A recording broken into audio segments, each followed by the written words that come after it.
Welcome to the Korea Now podcast. I'm your host Jed Lea-Henry, and on today's show we have Brendan Wright. Brendan completed his PhD research at the University of British Columbia in 2016 and is currently the Korea Foundation Postdoctoral Fellow at the University of Toronto. And his research has tended to focus around a largely forgotten part of Korean history. It's one of those topics that people have a vague understanding of what happened at the time, but little appreciation of the nuances on the ground and how it has affected Korea's recent history. The problems of grieving, memory, addressing historical wrongdoing, and the forward direction of a nation. In large part, this research focuses around what has come to be known as the Korean Civil War, a period from approximately 1948 to 1960, when the internal security apparatus inside South Korea targeted what it saw as communist elements. Now, of course, the shadow of North Korea weighs heavily here. There was in some part a legitimate fear that their country would fall the way North Korea did towards at least an idea, a socialist republic. But what unfolded across South Korea under the Syngman Rhee government was less a civil war than an orchestrated massacre. Sure, there were organized groups on the communist side, groups agitating not just political violence but governmental overthrow. But what happened over the years resulted in approximately 200,000 deaths across the country, perpetrated by the government alone. And of course, questions will arise just how much the government were involved in this, how orchestrated was it, how much control did they have over the violence. Brendan's research will underline just how much of a finger the government did have on the dial at the time. And not just the scope of the massacres matter here. A significant part of this is the problem of memory. These victims groups, often run by family members of the deceased, found themselves targeted in a similar way, themselves silenced and pushed into the shadows. And so fighting over the years not just to have the memories of their loved ones acknowledged and the crimes against them committed to record, but also to have this social stigma that was labelled against them and their families cleaned and placed in a new light. These people were labelled as traitors, against the Republic, against the race, the Minjok, and as people under the guidance and operation of North Korea. And though we're going to focus today on a few specific massacres and a few specific organizations and family groups, such as those coming out of Kyongju, Jeju, and Kochang, this was unmistakably a nationwide phenomenon, as has been the push for memorialization over the years, the development of peace parks, mock graves, memorials, and political recognition. In many ways, this is a tricky topic to talk through. It is so fraught with emotion, and the history is so deliberately clouded that it is hard to pull open and hard to express properly. But through Brendan's research, a significant amount of this opacity is cleared away, and significantly the place that this Korean history has on the future of the nation and where it stands today also comes to light. Other than this, I encourage people to go to the links below this podcast and read Brendan Wright's work for themselves. As is so often the case when I do these interviews, there's just not enough time to get through all the fundamentals, all the details, and all the complexities of this research. So please go ahead and work through it at your own pace and fill in the gaps that we couldn't get through in the hour-long interview that we had. Now, as always, this podcast is entirely funded by you, the listener.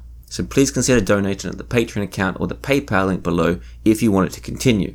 However, the most important thing that you can do for the upkeep of this podcast is to share, like, or comment on it across social media. The most important thing to do to keep this podcast going is to expand the listener base as much as possible. And for this, all the help is greatly appreciated. On that, and to talk us through the Korean Civil War period, the massacres of this time, and the politics of memory, this is Brendan Wright.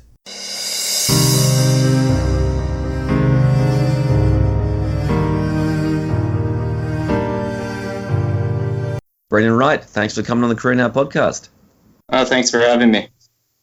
Now, your research is incredibly unique. Often, sometimes in these areas, you get this sort of research that it can come across not turgid or not run-of-the-mill, but it can, people often listening to it can get a clear idea of where we're going with these things. But your research opens up areas that a lot of people really haven't listened to before, really don't know much about. So as a first question, I might get to just give a brief introduction of where you've been going with your research in the last few years and just what the listener can expect from this podcast.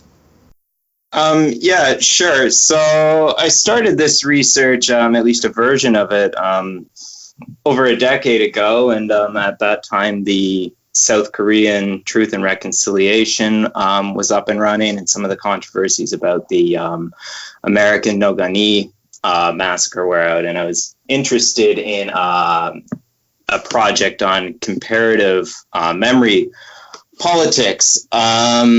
As I started to do more research on the South Korean side, specifically, I became more interested in the Civil War massacres that were committed by the South, as well as the memory politics surrounding it. And specifically, one of the things I was interested in was trying to find patterns to these mass killings that were often presented as isolated human rights atrocities or examples of the military being overzealous. And as I came to do my research, I found a coherent political and social logic to these mass killings, as well as to the aftermath with the memory politics. Currently, what I'm working on more is the specific gendered aspect of these mass killings, but I haven't published on that just yet. Well, we look forward to that one and hope to have you back on once you get that published. But just on that period, that Civil War period, it's one of those fascinating things that a lot of people, when they hear it, they go, yes, there was this conflict inside South Korea at this time, and they got these vague ideas of massacres on the ground.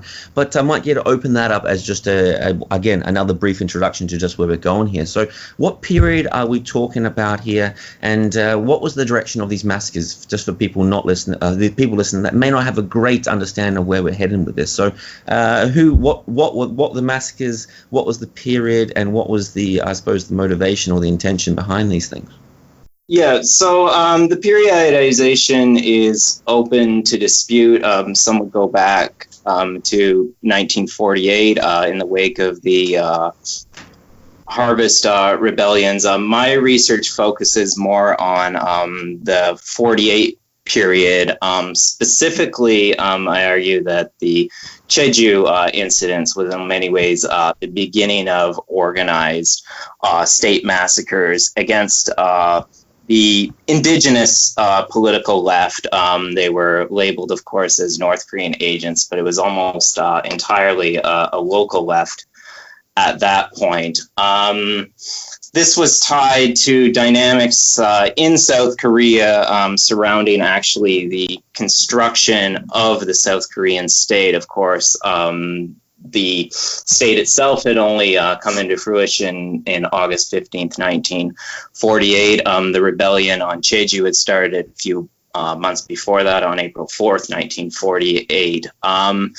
And basically, in my reading, what happened is the South Korean state, in many ways, saw this not only as a threat, but also as an opportunity to wipe out indigenous political foes, not only the communists, but a lot of moderate socialists, a lot of local leftists who had power, especially in the case of Jeju Island, where there was a very strong presence of the people's committees. This was also the case in parts of the Cholas and South Gyeongsang provinces.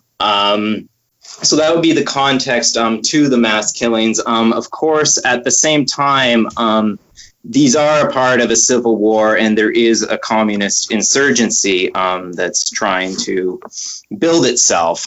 So the left are also a part of this history of mass killings. And across these mass killings, just how I suppose organic were they, or how manufactured by the state were they? So there is a significant amount of always controversy in moments like this, where people will claim that it wasn't guided, it was something organic on the ground that didn't come about. But you, through some of your research, at least you've gone through a wonderful little three-step analysis of this, where you've talked through a way to understand whether it was, I think the word you use is politicide, and you use a three-step analysis here. One is the we can deduce intent on behalf of the government here if the perpetrators are agents of the state. if the level of violence from the state is disproportionate from that of the opposition, and if the state does not make concerted effort to reduce the crime. And in all three charges, you label the government complicit in this. So I might yet open up that particular aspect and just how involved the government were in this, as opposed to it being something that just naturally arose on the ground. Yeah, so right. Now, of course, there's the conventional bottom-up as well as top-down processes to this mass violence that's happening. But very clear case that shows you can actually witness this happening during the Jeju uprising in the suppression campaign, where the government is integrating very actively extreme rightists into the front lines of the suppression forces, and these are the ones committing the mass killings. So this is part not just of the army, but part of the construction of the early army.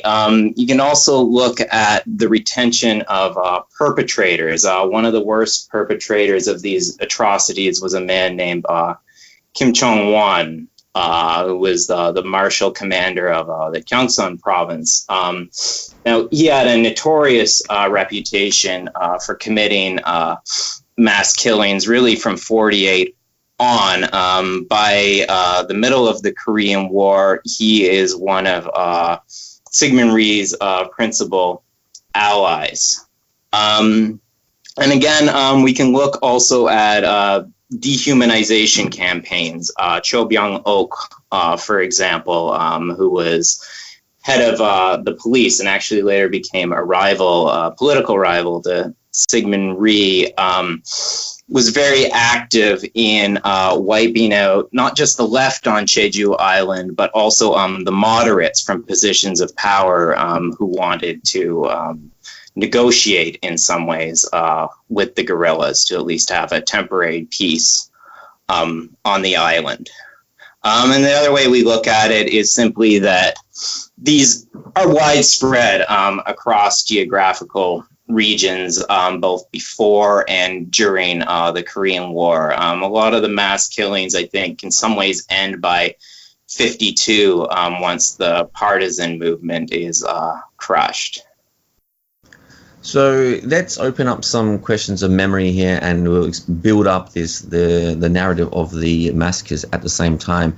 There is this moment in 1960 on November 13 in downtown Kyongju, where a bereaved family association comes together and they start unveiling photographs and memorials to the family members or friends that were killed during this period. So as a way to begin to crack open this moment of memory, I might get to open this up and give us some detail on what happened down here, and then we can begin to really develop just, I suppose, this challenge of memory, looking back on grief in this way, and what was going to become a very brief respite and a brief moment where these families and organizations could come forward and do this. Yeah, right. So I think what's crucial to understand about this history of mass killings is they are part of the creation of the state institutionally, but ideologically. The identity, of course, of the southern state is as an anti-communist state. These victims as well as the families are labeled as communists. So the repression of them continues into the post-war period. And in the 1950s, there are two dominant ways this is done to the families, and this informs the politics of 60-61. The first is something called the Yeonjuaje. So this is the guilt by association system. So this puts many of the families under surveillance and also prevents them from acquiring jobs in the Korean government or getting into university or getting work permits. The second is prohibitions on mourning and on constructing graves for the alleged communists. So actually in the 50s, in response to this, there are indeed a few Ujokwe or bereaved families associations that start to form, and they petition principally for memorial rights. Now, in the 1960-61 period, of course, the Rhee government collapses. There's this period of relative pluralism. It's very fluid, but in this context, one of the crucial things that happens is there is a killing of a village chief in Kochang, which is where one of the major massacres had happened. This village chief was a known rightist. He had outed many of the villagers as leftists, and this led to their killing. He is brought out into public, is beaten to death, and burned afterwards. Newspapers get a hold of this, and amazingly, news of this actually encourages other bereaved families to come out about the mass killings. And these Ujokwe form throughout a lot of the country, especially in the Gyeongsang provinces, Cholla, and Jeju, and they petition for restitution, the right to grieve, actually the punishment of perpetrators, and the right to mourn. When I was looking into this, I found that actually a lot of the public mourning rituals served as a political critique of the state as well. So this wasn't just about mourning the dead, but it was also about using these rituals to launch a critique of the government.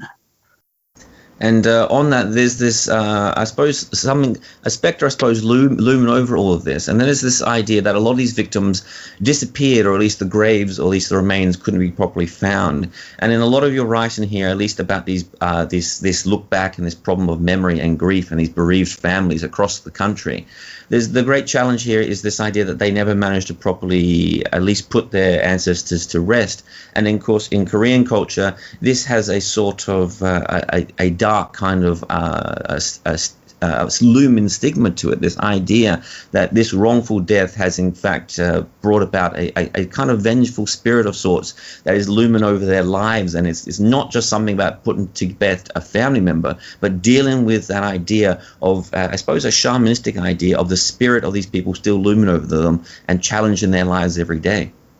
Yeah, right.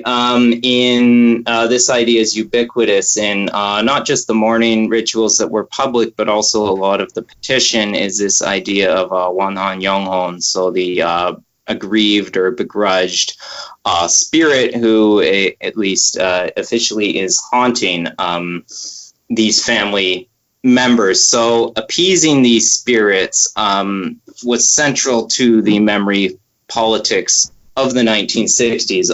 When I dug into the specific discourses, I found also that this idea of the begrudged spirit was actually utilized as a critique of the post-war state. Specifically, this idea that the ghosts were in fact martyrs for a lost, democratic, unified South Korea, instead of the state, which in fact was labeled as a betrayer. So there was a kind of inversion of the political logic of the South Korean state.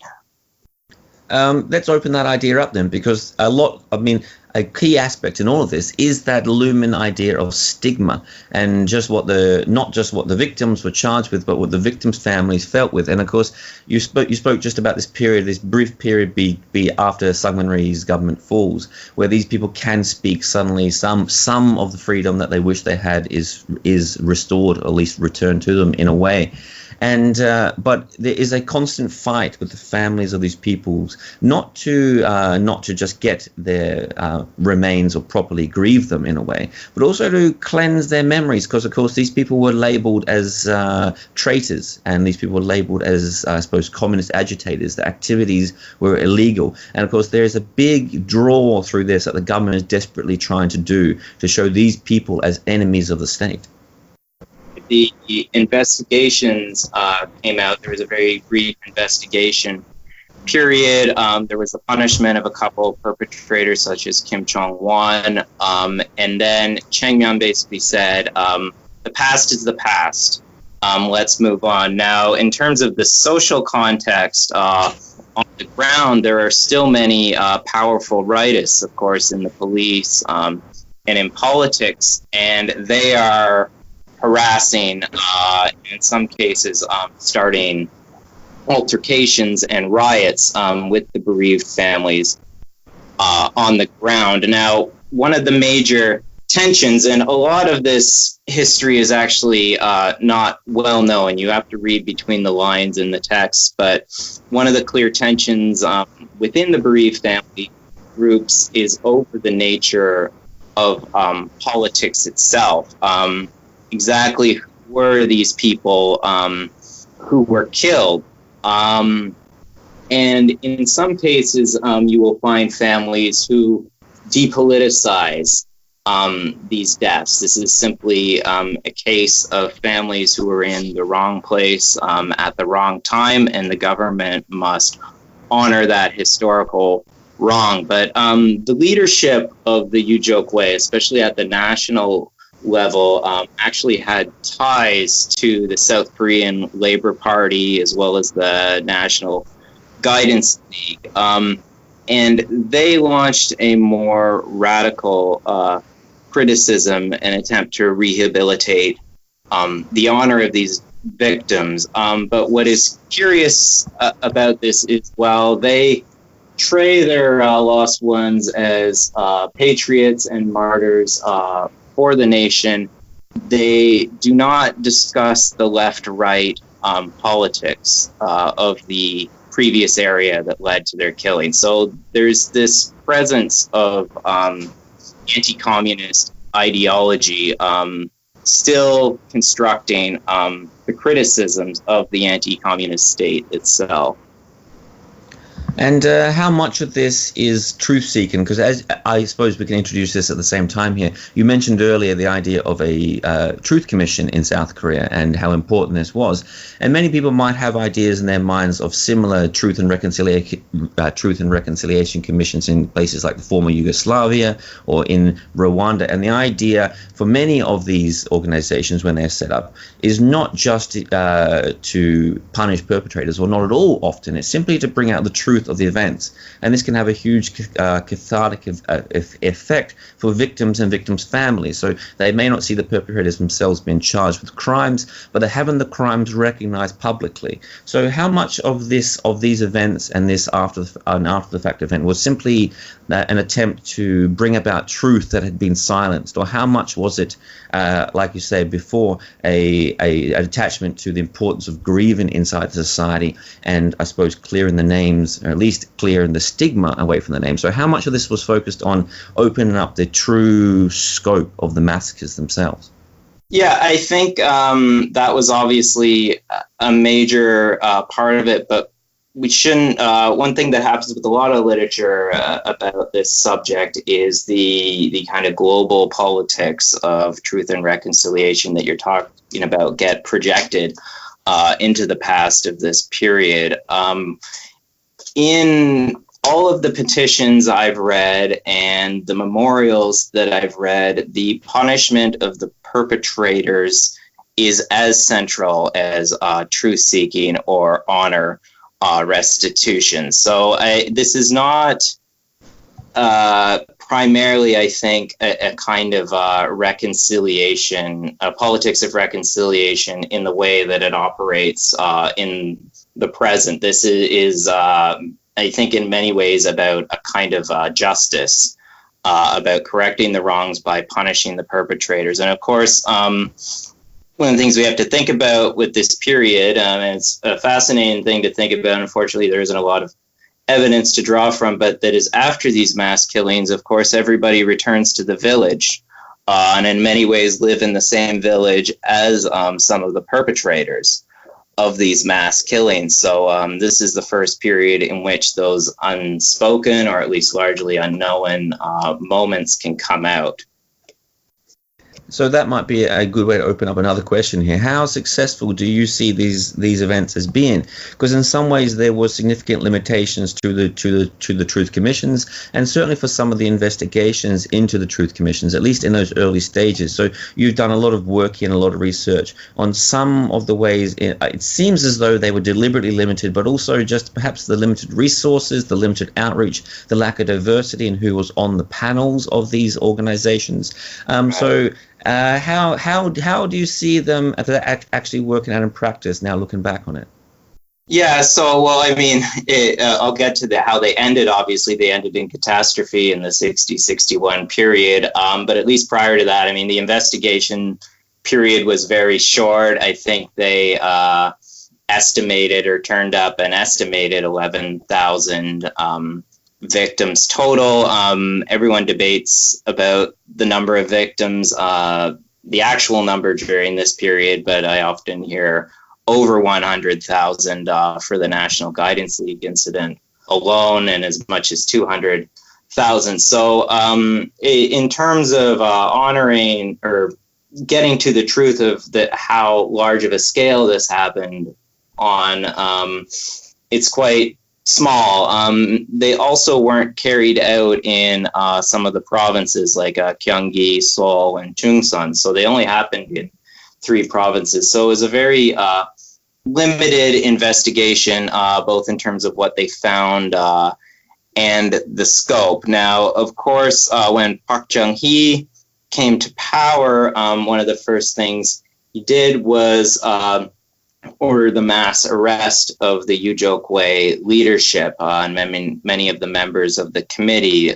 Some of them were brought in and tortured. The leadership were actually put to death in a lot of cases. Also, around the country, monuments that had built up to honor the dead and the mass graves were destroyed, and in some cases dug up, and the bones were desecrated. So this was not a success in any way, shape, or form in the long run. And one of the things that's interesting about this period is in most accounts that you will read in Korea of the search for truth of the massacres, this period will receive maybe a paragraph, and it'll be very briefly discussed, and it'll be moved on.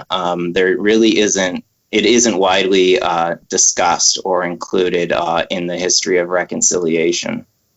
Why do you suspect that is? I mean, just listening to you there, people listening in, and when I first came across this, you had this feeling that it may have been in Park Chung-hee's interest at that moment when he came to power to roll with this, to accept some of the crimes of the past and then be a champion of the people. And I only say that now because a lot of what these groups were trying to do were appeal to explicit notions of nationalism and patriotism. So throughout a lot of the calls they're making, they're talking about the people being, the victims being pure, and they invoke things like the Minjok, and they speak about Rhee after the fact as being anti-patriotic, as impure, or even a Japanese collaborator, so to speak. So there is a deliberate attempt, at least it seems here, to nationalize the plight of the victims and the victims' families. But so what, I might open that up as well, but what was the motivation for Park Chung-hee and these other organizations to crack down on these groups in this way? Was it an attempt to what did they see the same pressures in a way? Did they see the same risks to their republic that Rhee might have seen, or what was it in your view? Well, I think a lot of it still had to do with the lineages of the leadership of the Ujokwe that went back to the Namnodong, or the South Korean Labor Party. And of course, Park Chung-hee also used nationalist discourse and tried to distance himself from Rhee, but he was also an anti-leftist by that point.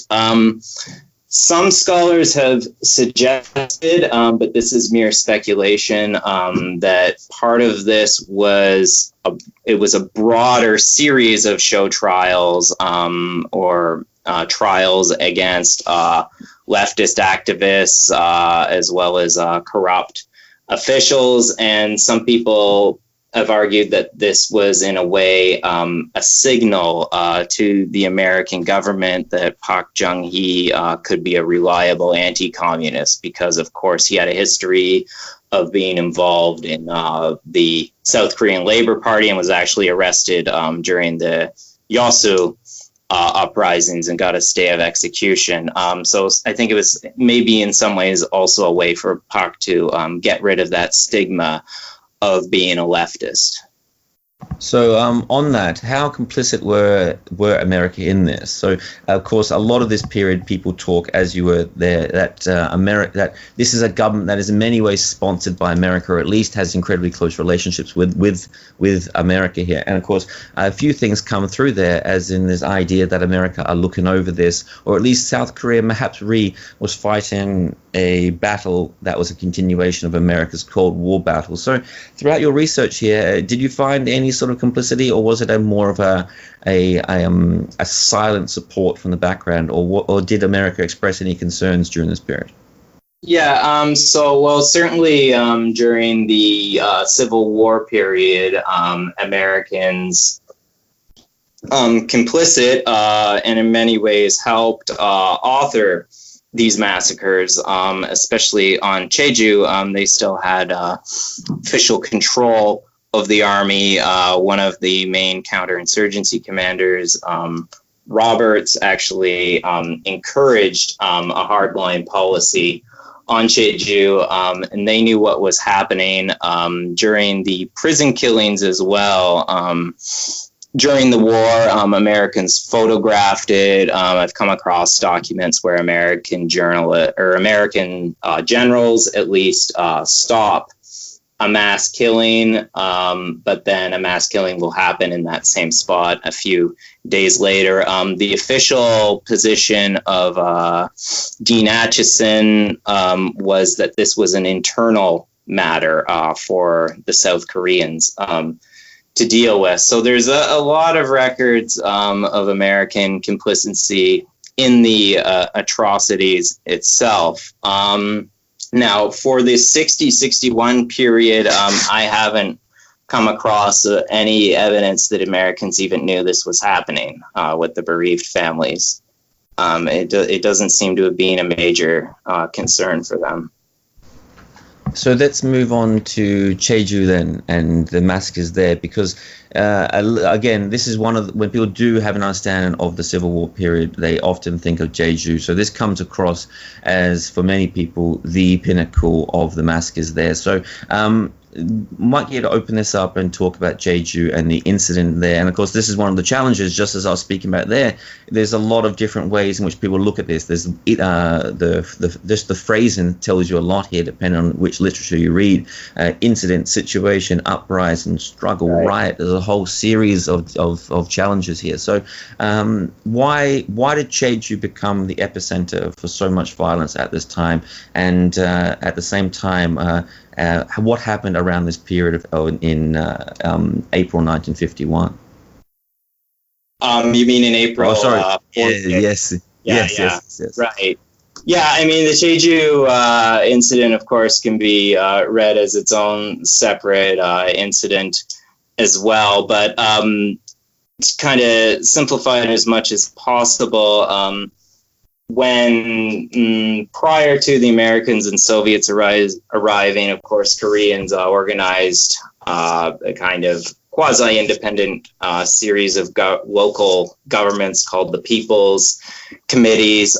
These were integrated into the Soviet apparatus. In the case of the U.S., they were dismantled. Now, the People's Committee on Jeju Island, mainly because it was so geographically removed and also it just wasn't a major American concern, they ran Jeju semi-autonomously almost for 2 years. Americans saw it as a kind of benign left organization. Now, unfortunately, what was happening as the two separate states started to form, both sides became far more radical. The left started to become centralized and take a harder line, rightists from the mainland started to be brought in to replace indigenous government. There was a shooting incident in March 1947, and then you had periodic unrest on Jeju for a year. On April 3rd, the remnants or part of the South Korean Communist Party on Jeju led some joint coordinated attacks against rightist youth, far-right youth organizations, and police. And there's debates about what they were doing. The Americans and South Koreans at the time read this as a concerted attempt by the mainland communists to upend the election. From my perspective, it seems like it was an attempt by the left to get the central government into the negotiating table, because there had been such mass repression of the left on the island. Now, when the incident first happened, there were debates within both the Americans and the South Koreans between moderates and hardliners. For a variety of reasons, the hardliners in both camps prevailed. And in the fall of 1948, the South Korean government launched a major suppression campaign, basically a full-on scorched earth operation. I think during the whole time, only 3 soldiers were killed on the South Korean side. Perhaps as many as 30,000 civilians were killed on Jeju Island. Now, because the rebels at the time, because the left had been quite powerful on the island and well organized, many of the villagers, at least tacitly, supported them. They weren't, of course, communist ideologues, but the communists had been supporting them at the village level. So in the initial periods, they supported them by giving them shelter and food. The government rationalized the mass killing of civilians based on this. And Jeju at the time was under its own quarantine during this period, and I suppose. Yeah, right. Quarantine was set up of the island so no one could get in or escape. The government also set up a 5-kilometer perimeter around the shoreline, and anyone caught up in the mountains could be killed, and everyone was ordered to go into these kind of makeshift villages along the coastline.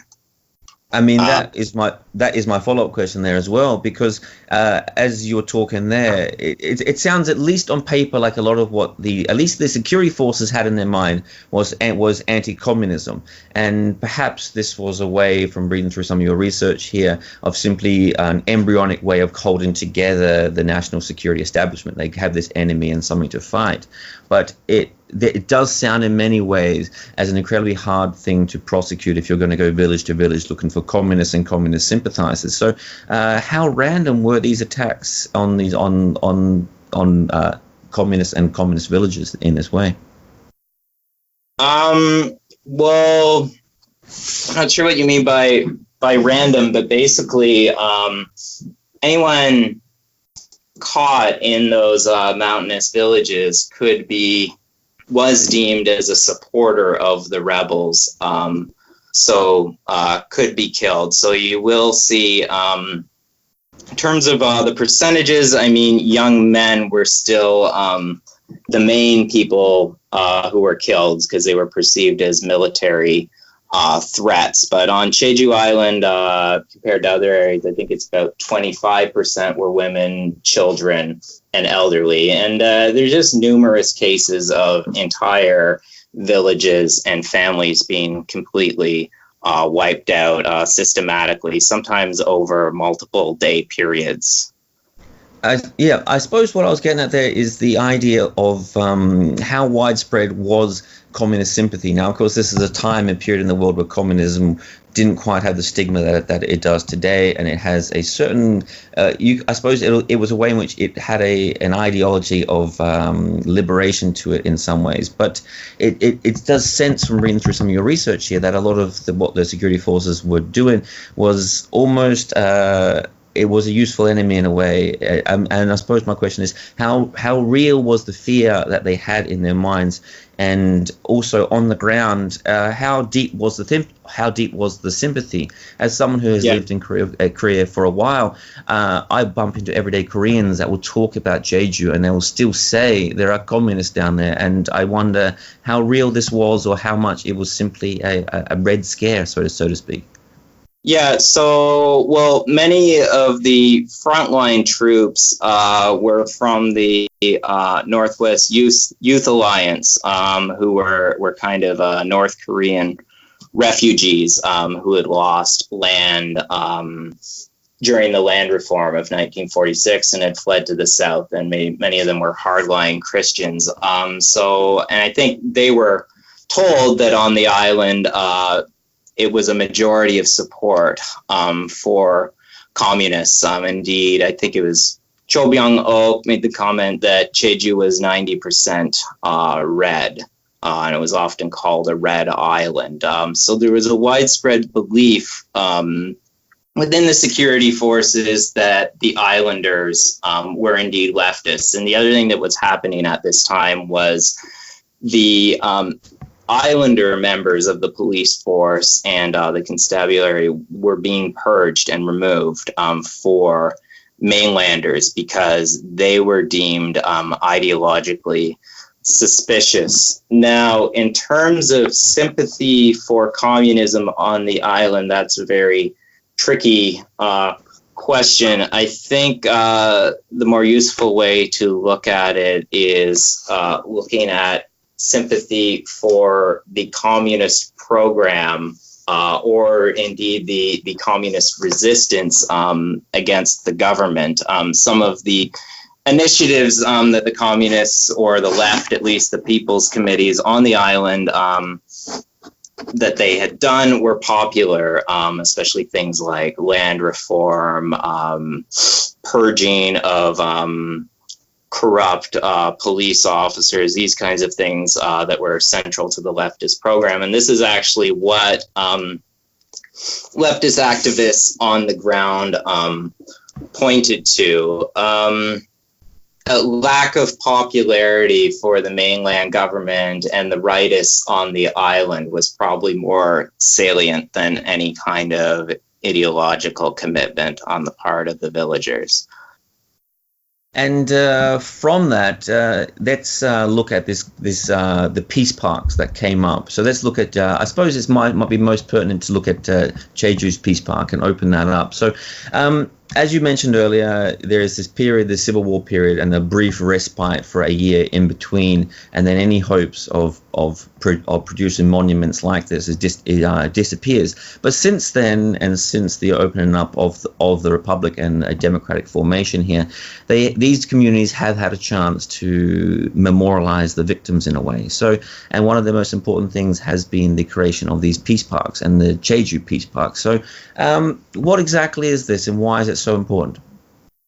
Yeah, so this is it was built over the decade of the 2000s, has a multi-functional peace park, consists of a number of exhibits, as well as an educational museum. It also serves as a memorial site every April 3rd for a public remembrance of the Jeju Incident. There's also a section, mock grave for missing spirits who died on the mainland and whose bodies they haven't been able to recover yet.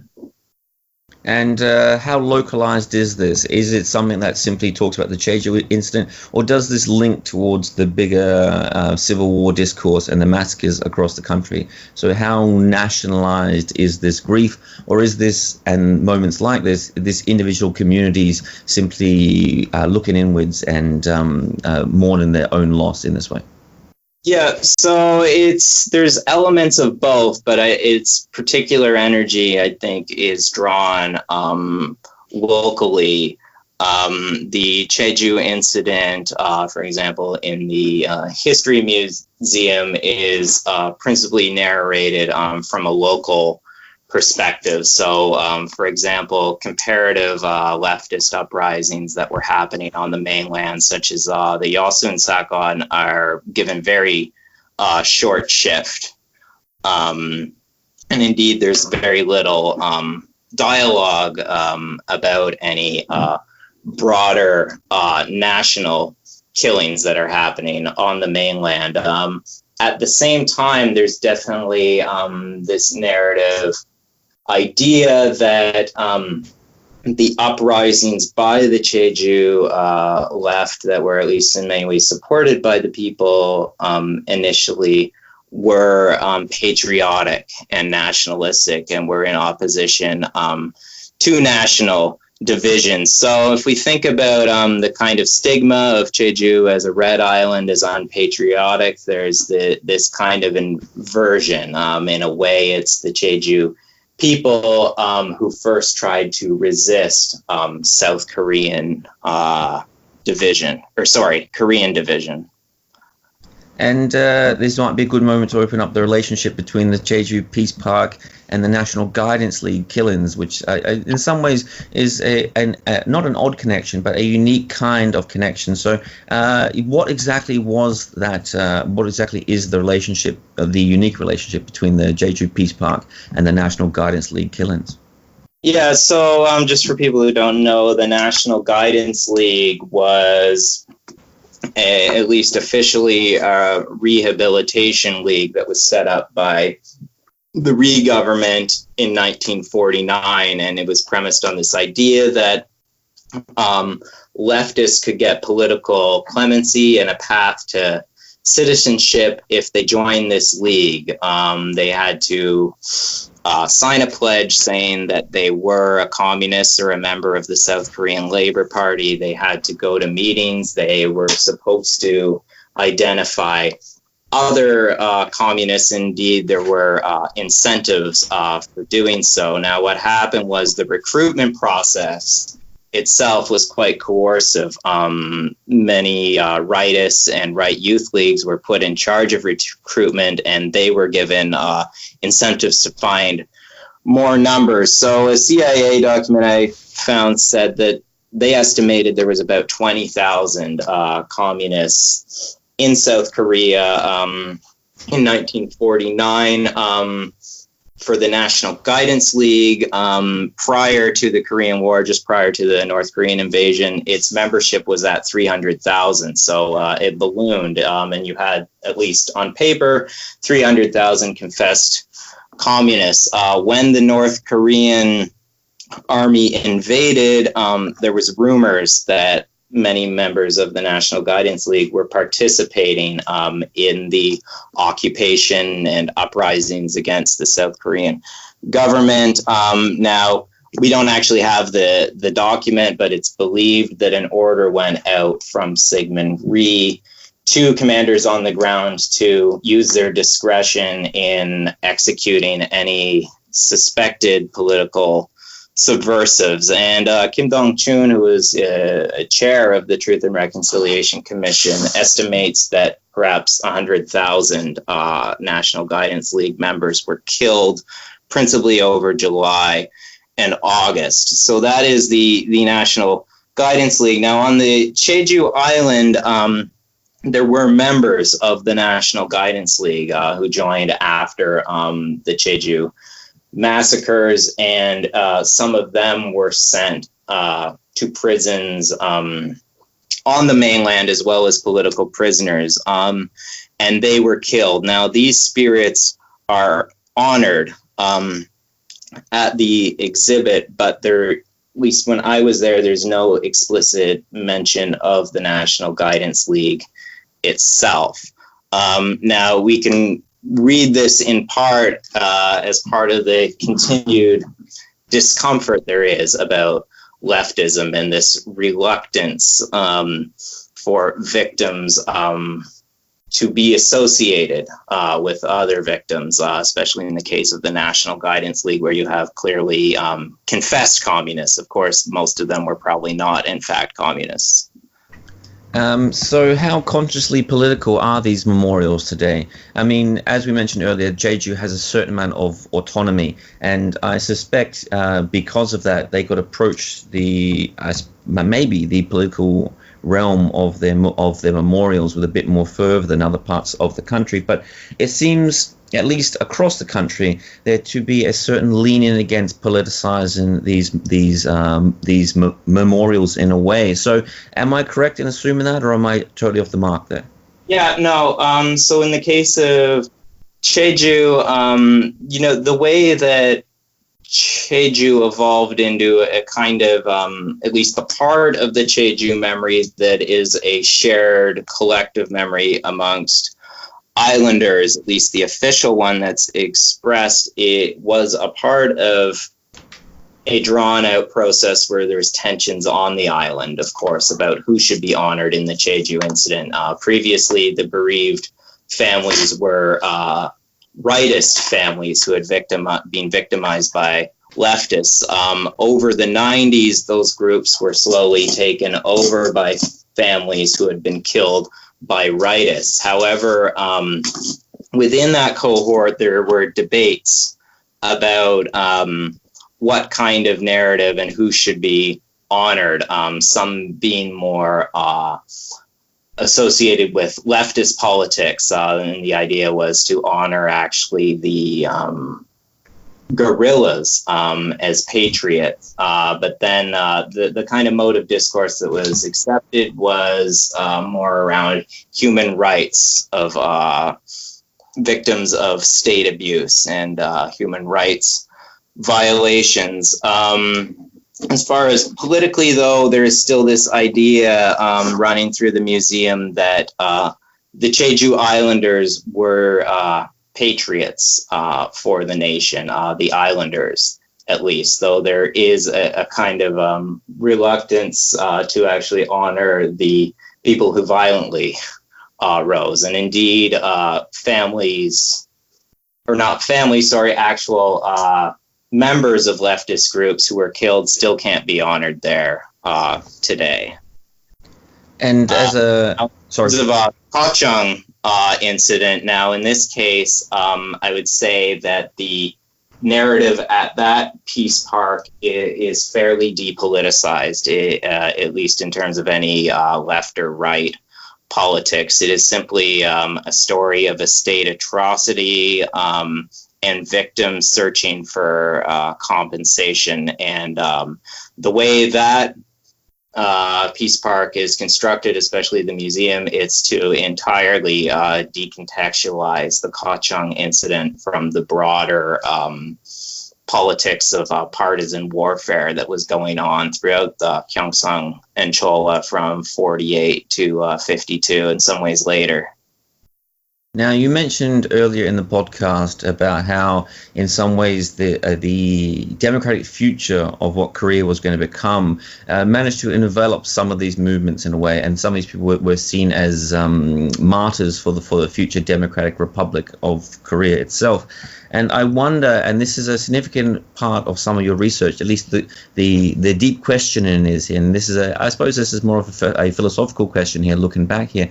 How much has this become opened up to the politics of memory here? Because a lot of people around Korea would recognize that there is this challenge. I mean, often it becomes more visceral when people talk about the history between Japan and Korea. People often look at this and say there's a national impulse here, that this has become a almost, it's not a game, but a something that is vital for national importance today. So you're playing politics with the memory of the past. And I wonder if this has happened over these memorials as they look back, or whether they have managed to sustain a clear message of the past, or has there been a certain distorting of history to make it more palatable for the future of the Republic? Yeah, well, I think, at least looking at the text within the museums itself, I'd say one thing that is definitely getting completely written out, but put to the side or the periphery of this history, is actually the politics of leftism. And you can, at least by the proponents for restitution, they've opted for more a story of state violence rather than any kind of left-right politics. One of the interesting things I saw recently was President Moon was speaking at the 70th anniversary of the Jeju Incident, and I read his speech, and one of the comments he kept saying was that Jeju belonged to a past of ideological warfare, and it was a product of now worn out ideologies, and Koreans of all shapes and sizes had to move beyond this history of ideological division into a more normal form of politics. So you get this discourse where the truth of the dark past is brought up precisely so it can be renounced for some kind of post-ideological politics. And so I suppose on that, and as a final question here, how successful has South Korea been with dealing with their history in I suppose in this regard and other regards? Because a lot of the work you're looking at here, as you mentioned, was of course not just the massacre period, but also the challenge of memory and how people are dealing with it. And South Korea, as you touched on there, is a country whose history, of course, as many others, has an opacity to it. But in some ways, it is re-emerging in the present in some ways. And you've ended a few of your articles with this question about Korea looking back on its history and its massacres, and whether it has failed to do so properly. So, how do you see the modern Korean nation and how it looks back on its past, or how it fails to look back on this sort of challenging moments in its own history?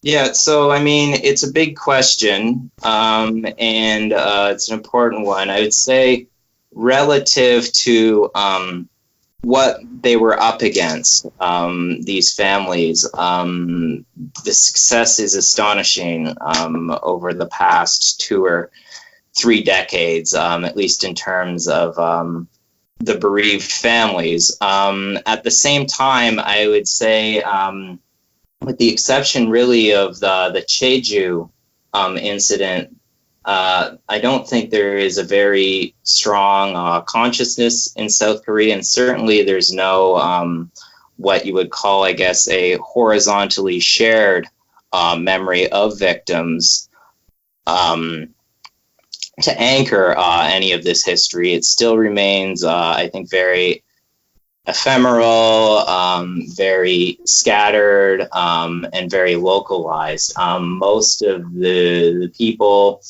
who were affected by this have passed on and didn't receive compensation. Very few perpetrators have been punished, and now this is passing into, I guess, a period of post-memory, where really it's the job of future citizens and activists to carry the torch of this history. But in general, the Truth and Reconciliation Commission of South Korea is regarded by many, I think, as a failure, because so many of the recommendations haven't been implemented. It was shut down quite early by Lee Myung-bak. The amount of deaths they uncovered were quite small. So I would say the nation as the whole, it's not entirely my place to say it or cast judgment on it, but I would say the nation as a whole, there's still quite a bit to know about this and to enter it into the consciousness. So that's a good, thoughtful note to end this on. I'm going to link below this podcast for the listeners out there a lot of Brendan's articles, and certainly all the articles that I used as research for this podcast myself. There's a lot of detail that I couldn't get through, and it's just too hard to squeeze this much into an hour-long podcast. So please go there and read them for yourselves. I'm going to link to Brendan's articles and Brendan's biography. You can go and have a look at his work there. So on that, Brendan Wright, thanks for coming on the Career Now podcast. Thank you.